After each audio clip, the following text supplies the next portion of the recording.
What up, what up, what up? It's K.Honesty, and I'm about to do a review of Tyler Perry's Ruthless, Season 4, Episode 22, the finale. So if you have not seen the Season 4 finale of Tyler Perry's Ruthless, turn this video off, go watch the episode, come back and watch this video. Please like this video and subscribe to my channel. Help me get to 150 subscribers. Help me get to 200, 300, 400. Help me build my momentum up, build up my engagement. It helps your algorithm on your timeline, your YouTube timeline. It helps in so many ways. It's free. It's anonymous. Hit the like button. Hit the subscribe button. Hit the notification bell so you don't miss out when I post. And, yeah, anything I say, it's my opinion. It does not reflect anyone or anything associated with this show. And I'm not a public speaker, so I will tend to fumble my words. You will hear me say, so, like, it is what it is. I may stop to regain my thoughts. I may slow my speaking down to regain my thoughts. I'm going to be looking at my notes as I take throughout the show. And, yeah, I think I mentioned this in my last review if you watch all my reviews. But I am under the weather. But I like to try to get these reviews out as soon as I can, the day after the show airs. So I'm going to try to get through this review. And please pardon me if I cough a little. Or I'm just trying to, just bear with me. What Tiana Taylor said, bear with me. Okay? I'm losing my voice, all that stuff. But yeah, comment below what you would grade this finale, what you thought of the finale. If I forget anything or am off on anything, let me know in the comments. That's what you guys are here for, to let me know when I miss things, because I be high. And, yeah, I like to grade the episodes before and after my reviews. I'm going to have to grade this episode. This was the best episode of the whole season. I have to give it an A-. I'm not giving it that plus because it ain't do all that, but it was good. It was a very good episode. I feel like it was the best episode of the season for me. So that's why I would have to give it an A-. But y'all might not feel the same. Let me know in the comments what y'all would grade this finale episode. But I'm going to grade it an A- because it was good to me. It was good to me. Okay, so the last chance, if you haven't seen the Season 4 finale of Tyler Perry's Ruthless, turn this video off because I'm about to spoil the entire episode. I've been drinking the shit out of green tea, though. Say I gotta keep my liquids in, but I mean, I've been drinking orange juice. Every time I get sick, I always go for orange juice. I don't know what it be about my body that love orange juice when I'm sick, but that's what it be. But once I had some of that green tea, I was like, oh, yes. Anyway, okay. So the episode starts off with what we ended in last week's episode where Lewis and George have drawn their guns on Daikon and the highest. So Daikon, he's yelling to George and Lewis to stand down. I'm like, nigga, you don't realize by now that, like, they not answering to your ass no more. So he telling them to stand down. Of course, Lewis is talking shit to the highest. And the highest is like, oh, how could you? Or why? Or how could you do this? Something he said. So Daikon's telling him to stand down. George strikes Daikon with the gun in his face. Daikon pulls a gun. He grabs a gun from one of the other soldiers and then pulls the trigger on George, but nothing comes out. And George is like, oh, you thought we was stupid? It ain't no bullets in none of the guns. So I'm like, if there's no bullets in none of the guns, why the hell why are y'all telling the soldiers to lower their weapons? Ain't nothing in the weapons. That's why I say I can't give it no A+, because little shit like that. But anyway, I'm just like, why? If they have no bullets, then why do they have to lower their weapons? Y'all good then. Why not just get the fuck? But anyway, so Lewis, he asked the highest if he want to die. And the highest is like, no. So then, you know, Lewis and George start yelling about how the cult is bullshit. They like, see, he don't want to die, but he feeding y'all all this bullshit, this, that, and the third.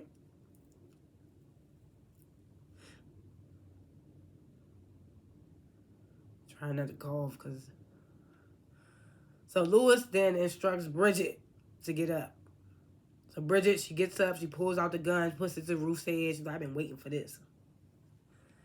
So they start to move to the car, still holding the highest and Ruth and Daikon and them at gunpoint. So Bridget grabs the money from Ruth out of her hand. And then Ruth snatches the gun from Bridget and points it at Lewis. And the highest is demanding Ruth give me the gun. And Ruth is like, no, your highest, I love you. so then, so then, so then, then Lewis grabs the gun from Ruth.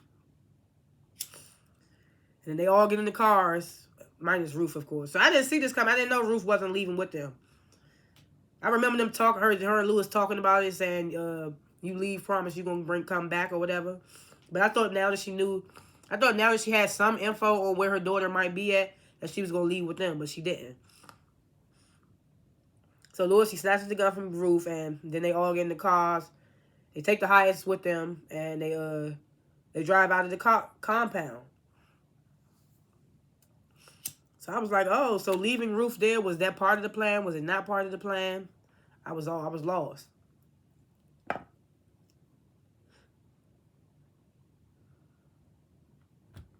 So at the sheriff's station, back at the sheriff's station, Desiree's like, okay, she goes over, tells Cal, we finally got the warrant. The strike team pulling up right now. So they still haven't taken the sheriff back to his cell, so the sheriff yelling, trying to warn them not to go into the camp, like, you don't want to do it, it's a death sentence, da-da-da. Aaron is insisting he go with them. He's like, my wife is in there, I'm going. Desiree's like, no, you're not going in there. So then an agent brings Andrew out. And then Andrew warns them that people will get killed if they storm in there. Says y'all gonna get Malcolm killed. Tells them Malcolm is up in the compound. He tells them they should wait it out until the highest leaves the compound. Then he tells them about how they already got the poison punch prepared for the kids if y'all run up in there, and the soldiers are commanded to kill the members. He just tells them all types of stuff. He tells them about booby traps set outside the camp on the way there. So at this point, Desiree's like hesitant. She's like, maybe we should just wait it out. So Aaron and Cal disagree. Aaron's like, no, my wife is up there. Cal's like, Andrew's bluffing. We've been waiting this time for this warrant. Let's go.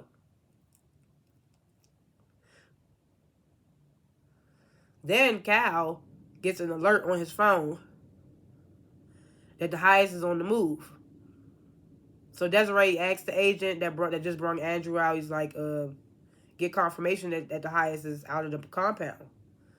So the agent, he's on his little walkie. He's like, he can't get an ID on the highest.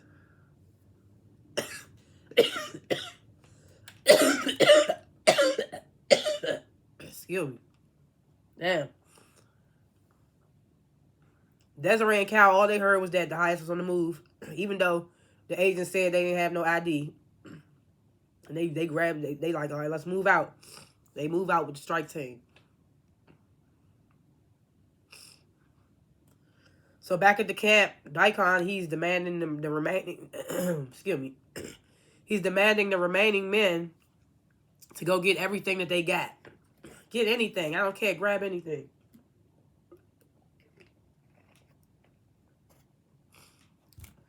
The elder mother, she starts to get distraught.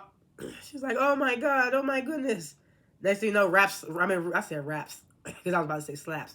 Ruth slaps the shit out of the elder mother. Tells her ass, calm down, woman.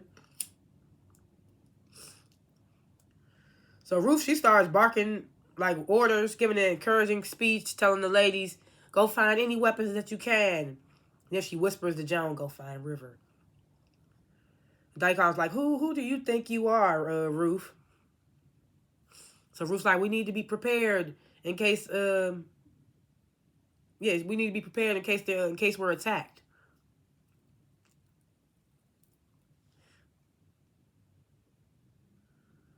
So then Ruth, she tells Daikon, I know you can find the highest. If anybody can find the highest, it's you. And she's like, grab the four-wheelers and go cut them off, knock a tree down, do whatever you got to do to cut them off and stop them.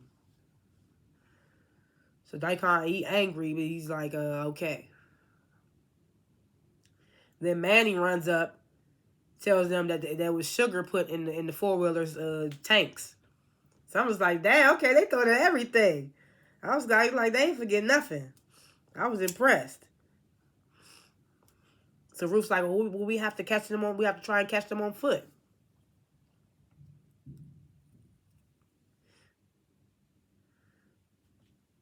This scene is probably the reason why I gave it an A minus and not an A plus. Because then we get this scene between Andrew and the sheriff that we already had before, so I felt like this scene was like super unnecessary. They in there speculating what's happening right now at the camp. Andrew starts to feel a little guilty about the innocents that's in the camp and how they might get slaughtered. And of course, Andrew and Sheriff, they have this little witty back and forth about, you know, Sheriff, you was in there fucking underage girls. He's talking about none of those girls were under 21. And Andrew's like, so you thought. And, you know, the sheriff is like, well, you were getting butt fucked by a dude in a wig. And then Andrew's like, what you mean, a wig? And the sheriff's like, the highest is bald. He goes to this some woman, she puts extensions in. I'm just like, oh my goodness. Andrew's like, this nigga been wearing a wig the whole time? They funny as hell. Because well, not because I don't know if y'all know, but the highest he played in this recent Christmas movie that came out back in, I want to say December or November of 2023. It was, I forgot what it's called, a very Merry Christmas or something like that. It got Brandy in it, and it had what's her other name? I forgot the girl name. Brandy's in there, and then the other woman, I forgot her name. But the highest is in it too, and he plays Brandy's husband.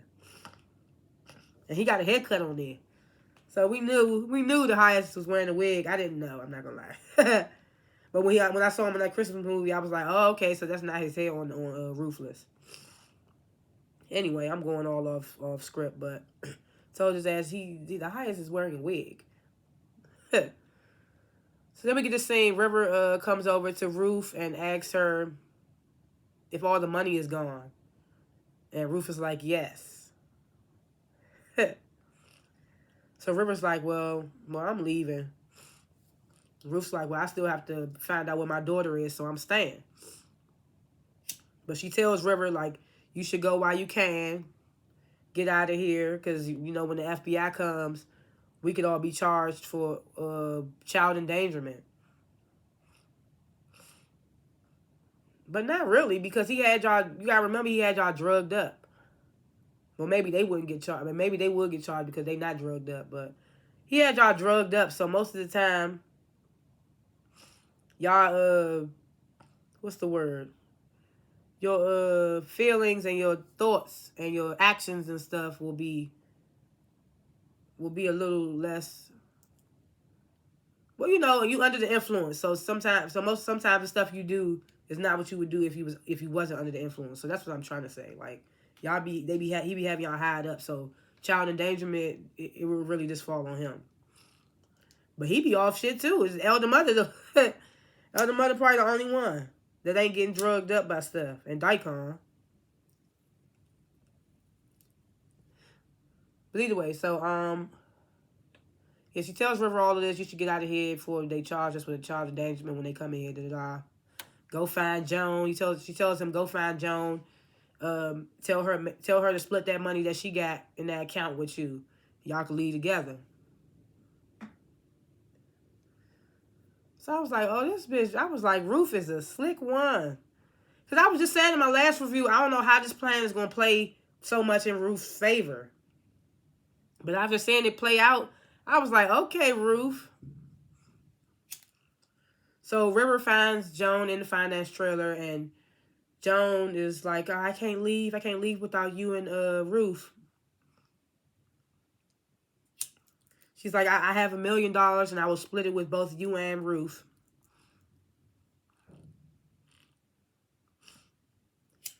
Then River and Joan both agree that Ruth is not going nowhere without her daughter. So Joan's like, well, I'm leaving. Will you come with me? And River's like, yes, and they have this embrace. We see what's going. We see where it's coming to an end with certain characters. So we see Joan and River are about to get out of there with that $1 million.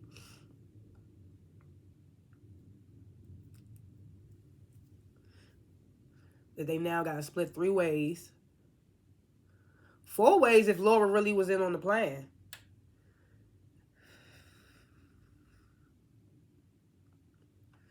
Remember when the FBI found out? Look at my voice.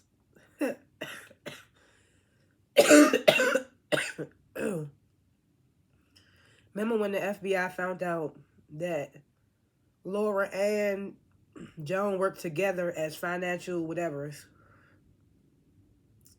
So now that led us to believe that her and Laura did come in on some scheme and stuff together.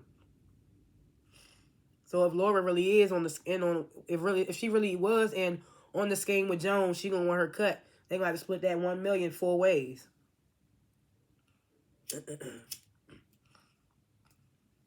So Lacey and Zane, they approached Ruth and they're urging her to leave. Like, we need to get the hell out of here. So Ruth's like, I still don't know what my daughter is. But she tells them, of course, she's telling everybody they should just go. Like, y'all know why I'm here. I'm not leaving without my child, but y'all just go. All the other women run up with weapons in their hand. They asking Ruth, will you lead us? And Ruth is like, oh, no, I can't do that. She tells them, just go meet with the men in the woods. Go meet with the men and follow them. So all the women, they run off. Laura, she stays behind. She asks Ruth, like, should I stay and wait for Aaron? And Ruth's like, no, don't do that. Like, he'd be more happy just to find out that you got away from here. She tells her that she should leave.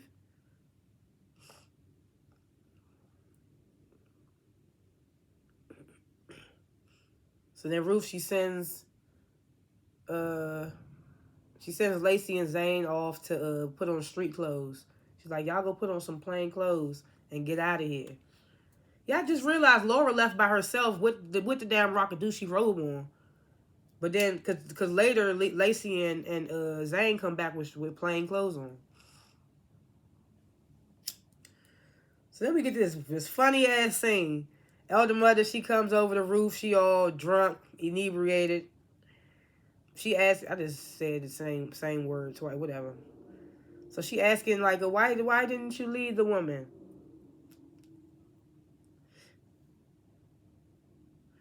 So Ruth is like, I don't have any more fight left in me. She asked Elder Mother, like, what you drinking? Elder Mother talking some water. Ruth talking something, it's brown. Ruth was like, let me get some then. Elder Mother was like, nah, you don't need none of this. You don't want none of this. I'm like, are they really having a little moment right now? I mean, they always be having a little back and forth, but this moment feels like a little more genuine. Because at this point, Ruth know that her plan is coming into fruition, and Elder Mother just feel like it's all over. I mean, it's like it's the end of the world. So then Elder Mother, she starts telling Ruth, I love the way you stood up for the highest, and that I had you all wrong. Then she apologized. She's like, I'm just a foolish old woman. She asked Ruth, do they know the route? Do the men and women know the route? Or I don't know if she was asking if the men and women that went to go fight know the route, or if Lewis and George and them knew the route. I'm pretty sure that everybody knows the route. I don't know.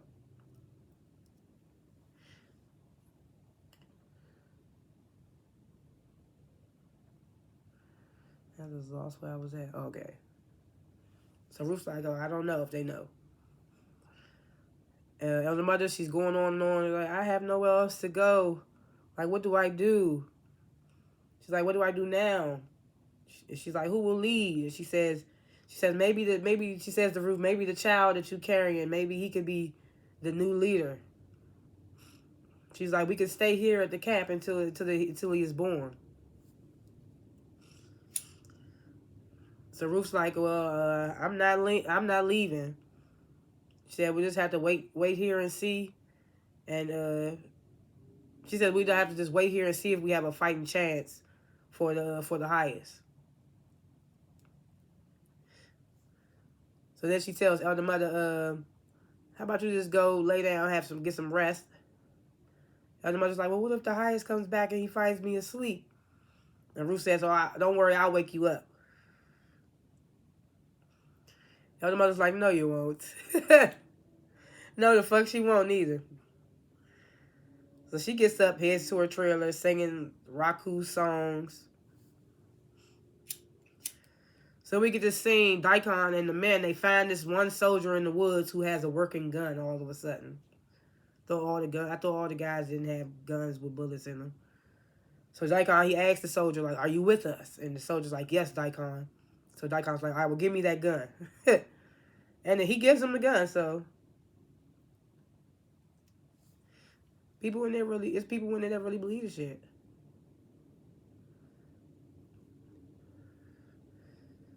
So River and Joe, they come back out. I mean, they come out and approach Ruth. They in plain clothes. They tell her they leaving. I'm pretty sure she already knew that. But they tell her they leaving. Joan tells Ruth that she gonna split the money with her. And Ruth's like, "Yeah, okay." And River's like, I'm going to make sure that she does. And then they ask Ruth, like, "How will we find you?" And Ruth's like, I just need to worry about finding my daughter right now. So River and Joan, they tell Ruth, "We're going to create social media accounts." And River says, "My account name will be Raku." What is it? I wrote it down. Raku Win 1. And Joan says, "Mine will be Raku Win 2." And they tell her to look them up.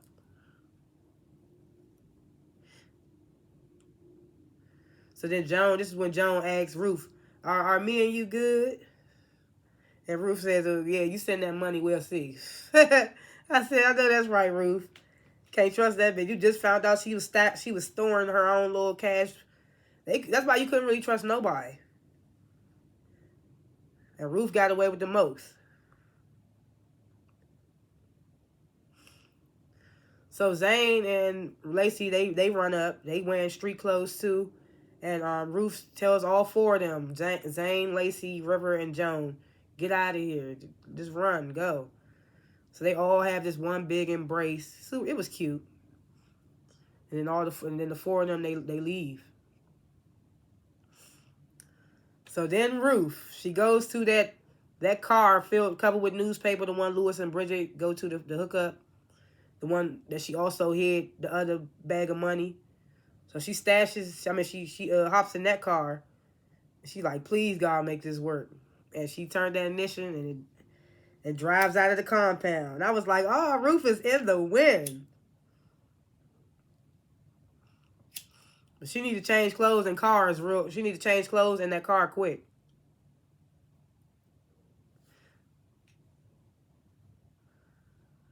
But I'm wondering how far she gonna get. Is she taking the same route as the highest in them? I got a lot of thoughts. I'm gonna wait till I get to the end. So then Desiree and Cal, they get confirmation that the highest is in the Rolls Royce. Lewis and George pull up. They pull the highest out the car, pointing guns at him, talking shit. Bridget tells them to like stop talking to the highest, and she getting all antsy. She's telling the highest stop looking at her. So the highest tells them, you guys are gonna meet a tragic end. So Lewis is like, "Well, at least we will with this money, all 300,000 of it." So the highest is like, "Who told y'all it was 300,000?" He's like, "Was it Ruth?" So Bridget's like, "Well, Ruth gave me the money." So the highest starts to laugh, and he's like, he starts laughing. He's like, "Good old Ruth." He like, "She played y'all." He tells them she played y'all. She says,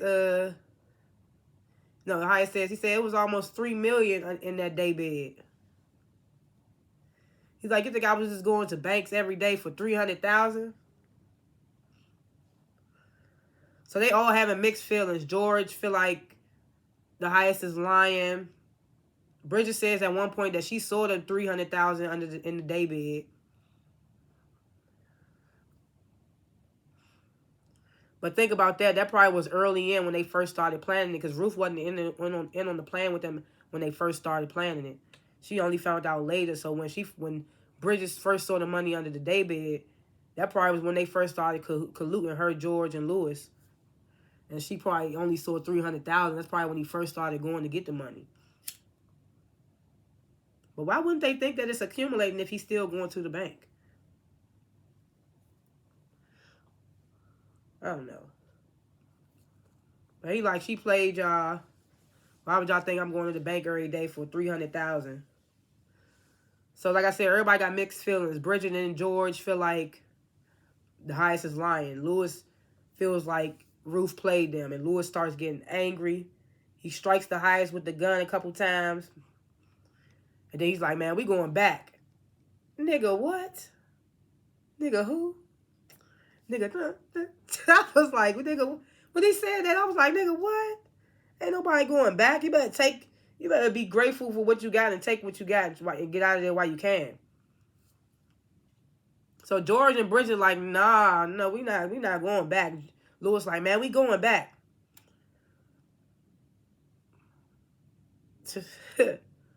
They trying to tell Lewis that the highest is lying, even though he not. And Lewis is not trying to hear that. Then out of nowhere, Bridget gets shot, headshot. Me, I'm thinking it's the FBI. I'm like, okay, Desiree and Cal and them just about to take them all out. But then another bullet flies past and it goes through Desiree and Cal's car window. And they like, where'd that shot come from? So I'm like, oh, so it's not them. So me, I'm thinking, and that's how it ended, because the highest smiles and like, this is going to be fun. So me, I'm thinking immediately that it's Daikon with that one gun, and he's just a good shot.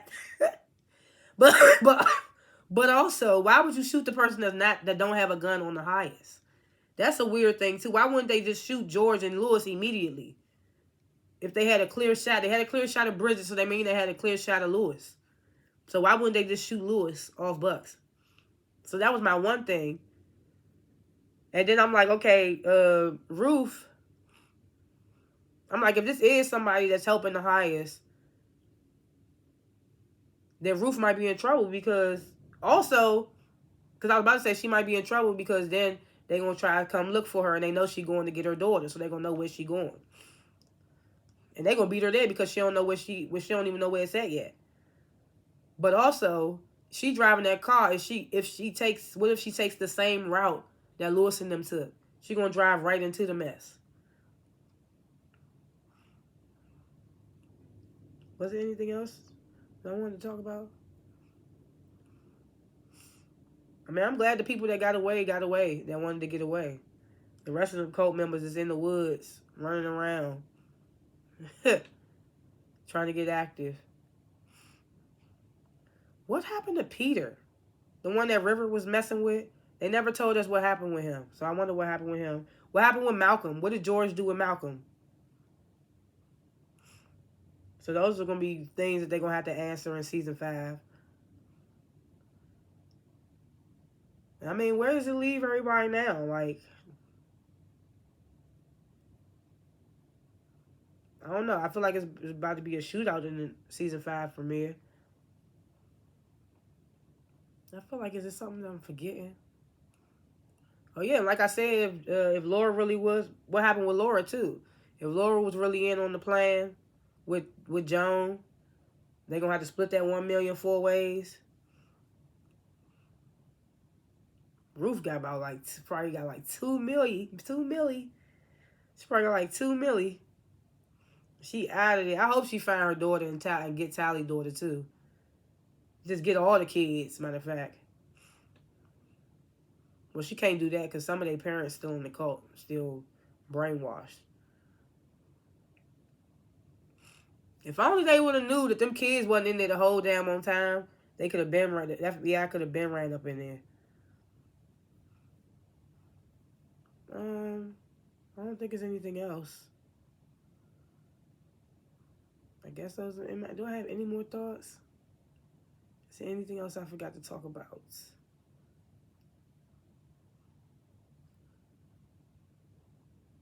Yeah, if it's not Daikon that came up with those shots, then who is it?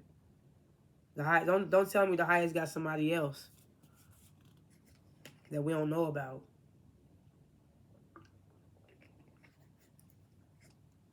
Cause I thought it was the FBI. But if it's Daikon with that one gun, why would he shoot Bridget first and not shoot Lewis and George when they holding the guns on the highest? And then the highest saying this is going to be fun. He's smiling. What does that mean? Like, those are my little thoughts, predictions for season 5. Season 5 should be good. It should be a good season. Tyler Perry need to get some writers in the writing room because the whole season was slow as fuck, and this finale was lit. I'm just like, how sway? Yeah, but thanks for watching this review and comment below what you thought of this finale. If I forgot anything, if I was off on anything, let me know. Let me know what you would grade this finale. Like, put the grades in the comments. I'm going to grade it an A minus, like I said earlier. Yeah, like this video. Subscribe to my channel. I don't only review Ruthless. I review other shows as well, so check out my channel. I'm putting up all my old covers and freestyles that I done did. Check those out as well. And yeah, again, thanks for watching. I'll see y'all in the next review. Peace.